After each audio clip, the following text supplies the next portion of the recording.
Hello everyone and welcome back to another video. My name is GTFrostbite and this game is The Vanishing of Ethan Carter. It's actually one of my favorite games. It's really short, it doesn't take that long to play through, especially if you're like me and have played it once or twice and you kind of know what's going on. For the most part, it's pretty fast, unless you get stuck and are bad at problem solving. It's a atmospheric game, so it's very story driven. The graphics are really pretty. It's very atmospheric for like sound and just kind of immersive. It's not an action game, so don't come expecting that. It's definitely a story game. So think of these videos as like us going through a story together. It'll be fun, I promise. The reason I'm doing Ethan Carter is because I had a hard time deciding between this and Undertale, which I'll do after. So I asked Google Plus because I don't know, it's easy to do polls there, and I kind of have a bigger audience there than on Twitter, but I'm getting better. And about 300 people responded and voted, thank you very much, and to all of you. And Ethan Carter just barely eked out a 51% of the vote, so here we are. So we're gonna get into it. I don't really want to do too much exposition because the game is good at explaining it, and I don't want to do accidental spoilers or anything like that. I have played the game before, so I'll try. So yeah. I'll shut up. We'll just start.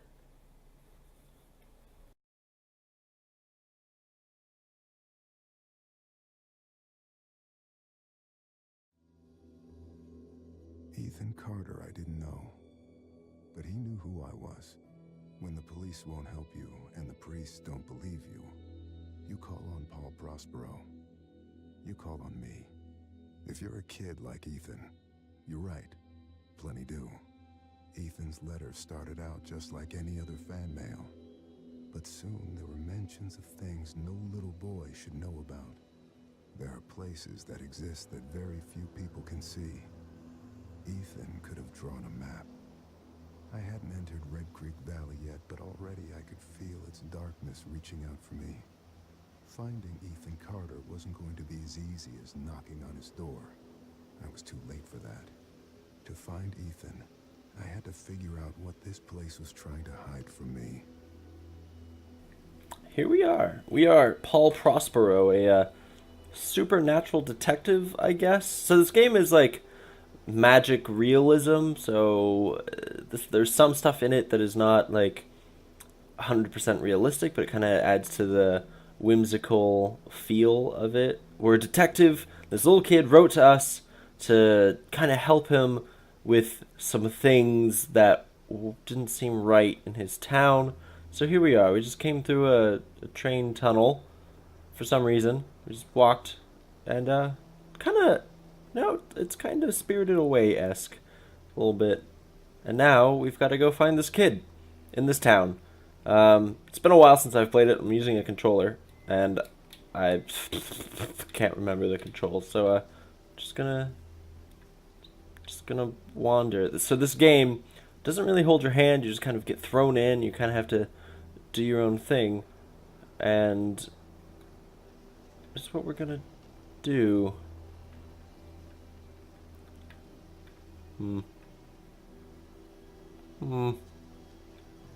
So I know we're supposed to. It's been a while. I know we're supposed to like look for some. Wow, these tracks are in terrible shape.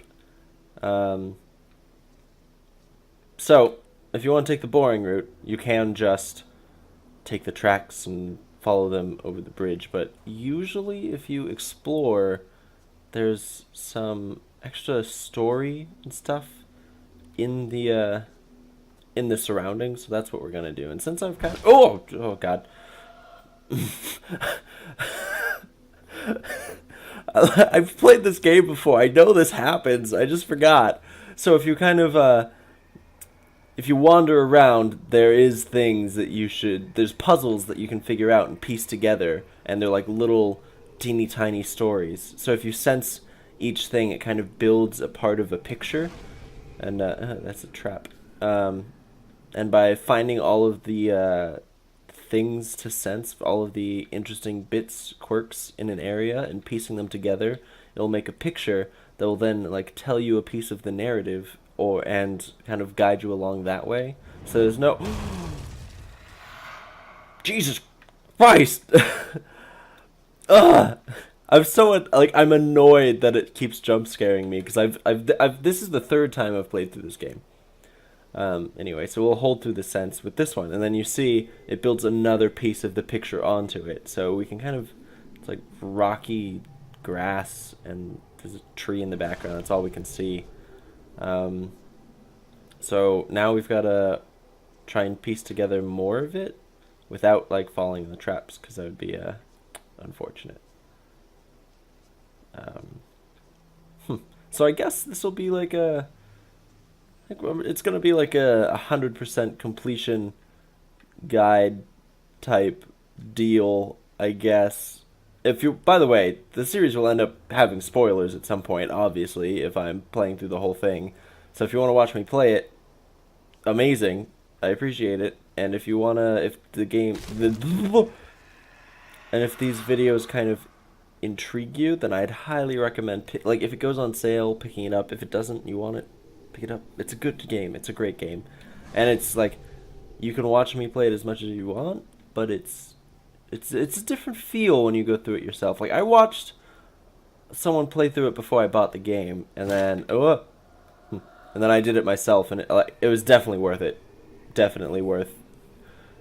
So yeah, there were some spoilers, but still, you don't get the full effect unless you're the one almost falling in traps and peeing yourself and everything.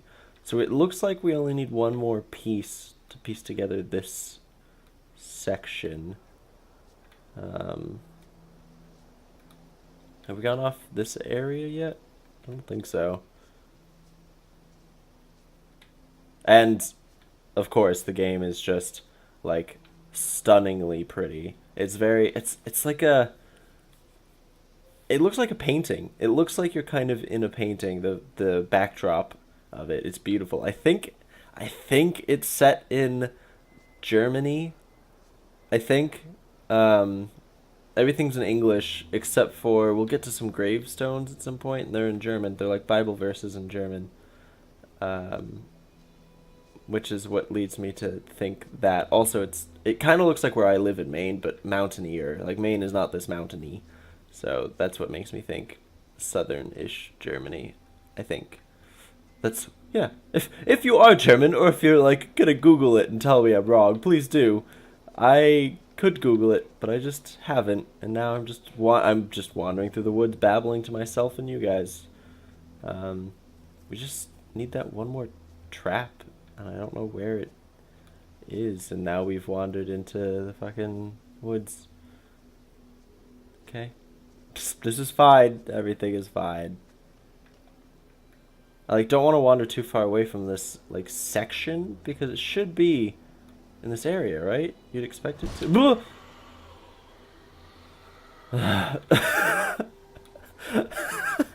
What kind of scared noise was that? Hey, this is... Oh, hey. We just walked past here, right? What the heck? Oh, okay. So, like I've said a bunch, I've played through this before, but I forgot most of this, so I'll kind of explain it when I remember it. Is when you piece together the things, they trigger extra other stuff to appear that you didn't notice before. Like, if you remember, we walked by this tree, and wait, this is skulls and bones and shit around. What? That wasn't here, and it's dead now. This is where the trap was, right? It was right here. It's gone now. Okay. Okay. This is, this is the first time I've noticed that there are bones and rib cages and skulls around. So I guess we're gonna read this thingy-majiggy now. So a good thing about this game is if you press Y on your gamepad, it brings up the actual text. So they have the pretty pieces of, oh, there's a picture on the back. They have the pretty pieces of paper and everything, but if you have trouble reading this like I do, if you press Y, it'll do that. You can just read it. So this is Sap by Ethan Carter, a little story. An old man came to the forest every day to drink sap from the trees. To get there, the old man had to step around many dangerous traps, the ones we found.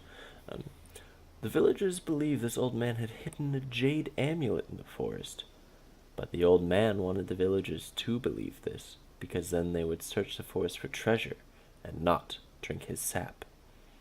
One cool fall night, someone set fire to the forest, and the fire spread to the village. The old man escaped the fire by covering himself in sap. When he returned to the village, he found all the villagers' bones. The old man sat down and cried. Then he found more sap to drink. What the fuck, Ethan? Ethan, I told you, you can't be here. But Graham, I wrote something for you. That's real nice. Thank you. Just leave it. I'll read it later.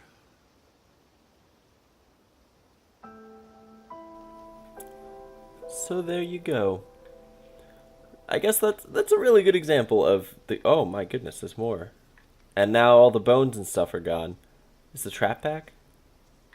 So that's a good example of, like, that's kind of the feel of this game. We have to go through and do the puzzles, and then there'll be a little narrative like that, like a story that Ethan wrote, and kind of the reason behind it. And then, yeah. So now we get to read this.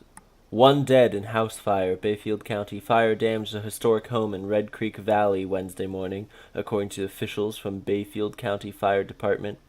A family of 6 was asleep when the blaze broke out at the remote house once owned by Albert Vondergriff by the Ogden Lake in Red Creek Valley. Gail Carter, 58, was pronounced dead at the scene. Remaining family members were able to escape.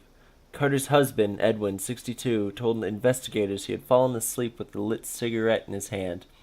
Firefighters were dispatched to the scene at... I can't really read the rest of that. Oh, wait. Firefighters were dispatched to the scene at 1:22 a.m. and remained at the scene until around 5 a.m. Wednesday. They returned to the property 4 hours later to extinguish hot spots which had rekindled. Wait, that was one of 2. There's another page. Wait. Can I do the text for this side? No, I just hit Y again. Okay. Mechanics. After heated public hearing, no answers for Vondergriffs. Bayfield County members of the Vondergriff family again gathered in the Bayfield County Courthouse today to debate the fact of the Vondergriff fortune, which has remained in escrow since 1961, when family patriarch Albert Vondergriff, 71, died in a mine accident, the after effects of which nearly destroyed Vondergriff Industrial and severely damaged the local economy. James Vondergriff, 38, of Chicago. Oh, I guess it's set in America. Okay. That leads more questions. Upstate New York, maybe? Of Chicago, argued that his father's demands were unreasonable and that many Vondergriff family members have personal reasons for wanting to avoid living in Red Creek Valley on the Vondergriff estate, as stipulated the elder Vondergriff's will. As stipulated in the elder Vondergriff's will, the recent fire in which the Vondergriff home was damaged, he said, only underlined his family's concerns.